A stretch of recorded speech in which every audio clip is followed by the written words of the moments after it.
আপনারা দেখছেন এসবি টিভির বিশেষ সংবাদ। ৭১-এ জামায়াতে ইসলামীর ভূমিকা নিয়ে প্রশ্ন তুললেন বিএনপির সিনিয়র যুগ্ম মহাসচিব অ্যাডভোকেট রুহুল কবির রিজভী। অত্যাবশ্যকীয় সব পণ্যের শুল্ক কমিয়ে 0 করা হয়েছে, 15% কর বাড়লেও জিনিসপত্রের দামে প্রভাব পড়বে না, অর্থ উপদেষ্টা।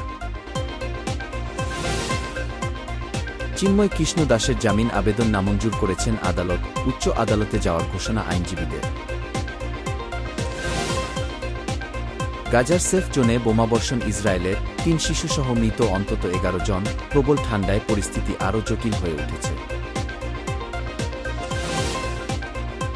আমেরিকায় দুষ্কৃতীর হানায় মৃত বেড়ে 15, ঘাতক প্রাক্তন সেনাকর্মী, গাড়িতে মিলল আইএসের পতাকা। লাস ভেগাসে ট্রাম্পের হোটেলের সামনে টেসলার গাড়িতে বিস্ফোরণে নিহত চালক, জখম 7 জন।